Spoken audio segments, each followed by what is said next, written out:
नमस्कार, स्वागत है आप सभी का। यूपी ट्रिपल एस सी मुख्य सेविका भर्ती में डीबी के लिए रिजल्ट कब तक आ सकता है? अभी ऑफिशियल आंसर की आई है। इसके बाद ऑब्जेक्शन मांगे जाते हैं अगर किसी क्वेश्चन पे आपको ऑब्जेक्शन लगता है तो। और इसके बाद लास्ट में एक संशोधित आंसर की भी आती है, फाइनल आंसर की आती है। अगर आयोग को लगता है कि आपकी आपत्तियां सही हैं उन प्रश्नों पर, तो उन प्रश्नों पर या तो विकल्प में बदलाव होते हैं या फिर फुल मार्क्स दिए जाते हैं। फुल मार्क्स सभी को मिलते हैं जिनके वे प्रश्न पहले से सही होते हैं। उनको तो कोई फ़ायदा नहीं होता लेकिन नुकसान भी नहीं होता। लेकिन जिन्होंने प्रश्न अटेम्प्ट नहीं किया होता है या फिर प्रश्न उनके गलत हो जाते हैं तो उनको फ़ायदा मिल जाता है। 1/4 नेगेटिव मार्किंग है। तो अगर आपके प्रश्न गलत होते हैं और फुल मार्क्स मिल गया तो आपको सीधे सीधे 1.25 मार्क्स का फ़ायदा मिलेगा। आपने प्रश्न अटेम्प्ट नहीं किया था, आपको 1 नंबर का फ़ायदा मिलेगा। आपने प्रश्न अटेम्प्ट किया था लेकिन प्रश्न सही थे आपके, तो उस स्थिति में उस प्रश्न पर फुल मार्क्स मिलने के बाद आपको कोई भी फ़ायदा नहीं मिलता, क्योंकि ऑलरेडी आपके 9 नंबर मिल चुके होते हैं पहले वाले ऑफिशियल आंसर की से। अब यहाँ पर देखिए, अगर यूपी ट्रिपल एस सी आयोग की पिछली भर्तियों की बात कर लें तो उससे कंपेयर हम लोग यहाँ पे नहीं करेंगे, क्योंकि उन भर्तियों में देरी काफ़ी ज़्यादा देरी हुई है। लेकिन आपकी भर्ती प्रक्रिया में देरी नहीं होनी चाहिए, इसके लिए हम लोग लगातार कोशिश करेंगे कि आपकी भर्ती अगले साल फरवरी मार्च तक पूरी करा ली जाए, यानी लोकसभा चुनाव के नज़दीक लेकर के ना जाया जाए। उसके बाद कहीं ऐसा ना हो कि ज्वाइनिंग लेटर मिलने में देरी हुई, फिर देरी होती चली गई। तो हम लोग यहाँ पर बिल्कुल स्टार्टिंग से ही कोशिश करेंगे। एक बार हम लोग यहाँ पर जैसे ही ये संशोधित वाली आंसर की आ जाती है, जो फाइनल आंसर की आ जाती है, उसके तुरंत बाद फिर हम लोग रिजल्ट को लेकर के कोशिश करना स्टार्ट कर देंगे कि रिजल्ट इसका डिक्लेयर कर दिया जाए डीबी के लिए। और डीबी के लिए जब रिजल्ट आएगा तो उसमें कट ऑफ का पता नहीं चलेगा, लेकिन हाँ, जितने अभ्यर्थी जितने आप लोग बुलाए जाएंगे तो उतने लोगों को क्वालिफाइड दिखाया जाएगा। जब आप अपना स्टेटस चेक करेंगे तो उसमें लिख करके आएगा कि you are qualified for next stage document verification. November में आपका डीबी का रिजल्ट आ सकता है, नवंबर में। लेकिन डीबी आपकी नवंबर तक नहीं होने वाली है। अभी 30 नवंबर तक लेखपाल की डीबी चलेगी, जो कि आयोग में ही चल रही है। आपकी डीबी हो सकता है दिसंबर में करा लिया जाए।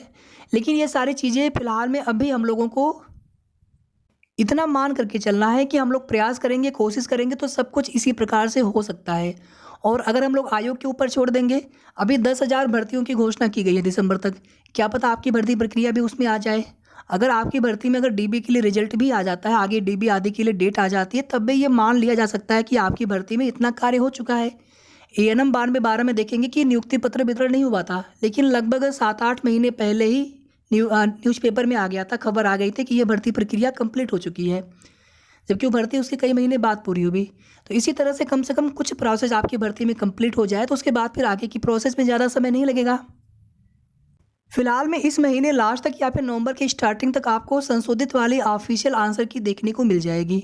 उसके तुरंत बाद हम लोग रिजल्ट को लेकर के हम लोग कोशिश करेंगे कि रिजल्ट जल्द आए डीबी के लिए, डॉक्यूमेंट वेरिफिकेशन के लिए। और डॉक्यूमेंट वेरिफिकेशन में कम से कम 20 से 25 दिन का समय जाएगा।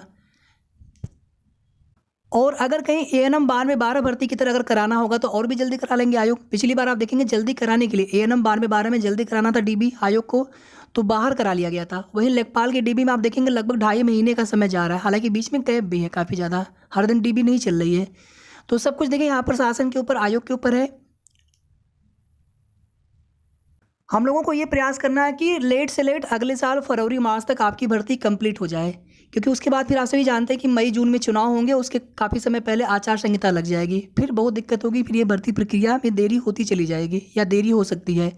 तो अगले साल फरवरी मार्च तक भर्ती पूरी कराने के लिए हम लोगों को यहाँ पर अभी से प्रयास आरंभ कर देना होगा। जैसे ही एक बार फाइनल वाली आंसर की आ जाती है, नवंबर लास्ट तक भी डीबी के लिए रिजल्ट आ जाए तो दिसंबर या जनवरी तक आप लोगों की डीबी करवाई जा सकती है।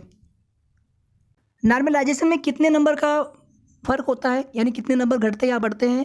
तो अगर एग्ज़ाम कई दिनों तक होता है, मान लीजिए एग्ज़ाम 6-7 दिन तक चला, तो उसमें ये होता है कि कुछ शिफ्ट ज़्यादा ही आसान हो जाते हैं, कुछ शिफ्ट ज़्यादा ही कठिन हो जाते हैं। वहाँ पर 3 से 4 नंबर, 5 नंबर का भी फ़र्क पड़ जाता है। लेकिन अगर एग्ज़ाम केवल 1 या 2 दिन में हुआ है या फिर 2 शिफ्ट में हुआ है केवल, तो इस स्थिति में 1 नंबर या फिर 1 नंबर से भी कम का फ़र्क पड़ सकता है, या फिर 1 नंबर से थोड़ा सा ज़्यादा, मतलब 1 में प्लस माइनस थोड़ा सा कर लीजिएगा, लगभग उतने का फ़र्क पड़ सकता है नॉर्मलाइजेशन में। जिनके शिफ्ट हार्ड होंगे उनको थोड़ा सा फ़ायदा मिलेगा, और जिनकी शिफ्ट आसान होंगे, क्योंकि मार्क्स पता नहीं चलते हमें आपको, इसलिए एग्जैक्टली तो आपको नहीं पता चल पाएगा। बाकी चीज़ें आपको बताने का पूरा प्रयास करेंगे कि लगभग कितने मार्क्स घटे या बढ़े हैं। और कट ऑफ का पता कब चलता है? जब फाइनल मेरिट लिस्ट बन जाती है। डॉक्यूमेंट वेरिफिकेशन के पहले जो रिजल्ट आएगा नॉर्मलाइजेशन होकर के, उस रिजल्ट तक पता नहीं चलेगा हम लोगों को कि कितने मार्क्स वाले अभ्यर्थी शॉर्टलिस्ट हुए हैं। फाइनल मेरिट लिस्ट में जब कट ऑफ आती है, उसी रिजल्ट के साथ में कट ऑफ भी आता है उसी नोटिस में, उसी रिजल्ट में, तब जा कर के पता चलता है कि लास्ट जो सिलेक्टेड अभ्यर्थी हैं उनके इतने नंबर थे, उससे कम पर किसी का सिलेक्शन नहीं हो पाया होगा। बाकी आगे कट ऑफ को लेकर के हम और भी सटीक आपको जानकारी देने का प्रयास करेंगे। आपके नंबर अभी कम भी हों, जितना हमने कट ऑफ बता रखा है उससे थोड़े कम भी हों, तो भी आप बिल्कुल भी हताश निराश परेशान मत होइए। तैयारी करते रहिए किसी न किसी भर्ती की। आप लोगों ने मेहनत की है, सीटें थोड़ी कम यहाँ पर है, सीटें तो बहुत कम है। अगर देखा जाए लगभग 35,000 लोगों ने एग्ज़ाम दिया है और सीटें मात्र 2693 हैं, तो सीटें तो बहुत कम है। और ये नौकरी अपने आप में बहुत अच्छी है। 2800 ग्रेड पे की आंगनवाड़ी सुपरवाइज़र की ये भर्ती बहुत अच्छी भर्ती है।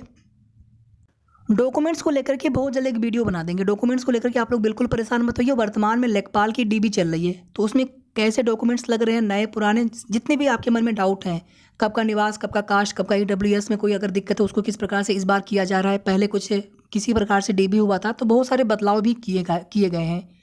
तो वो सारी चीज़ें आपको एक वीडियो के अंदर मिल जाएंगी। फिर बाकी आपके जो भी डाउट रहेंगे आप लोग पूछते रहिएगा। आपकी भर्ती जल्द से जल्द पूरी हो, इसको लेकर के अगले कुछ महीनों तक हम लोग लगातार कोशिश करेंगे, लगातार मेहनत करेंगे। अगर इसमें चूँकि एएनएम 12 भर्ती में बाद में इसलिए देरी हो गई थी, कोर्ट का मैटर था, यहाँ पर ऐसा कुछ भी ना हो। हम लोग शुरू से ही कोशिश करेंगे कि ये भर्ती जल्द से जल्द पूरी हो जाए। वैसे भी चुनाव है, गवर्नमेंट को बताने में भी उनको होगा कि हमने एक भर्ती यहाँ पर और पूरी की है महिलाओं के लिए, तो उनके लिए भी अच्छा होगा। बस हम लोग थोड़ा सा प्रयास करेंगे। प्रयास बस इतना हम लोग करना है कि आयोग से भी निवेदन करेंगे, मुख्यमंत्री जी से भी निवेदन करेंगे, बस इतना ही करना है। लेकिन इसी चीज़ को हम लोग रेगुलर लगातार नियमित करेंगे, कोशिश करते रहेंगे, तो आपकी भर्ती बहुत जल्द पूरी हो सकती है, अगले साल फरवरी मार्च तक या थोड़ा बहुत आगे पीछे।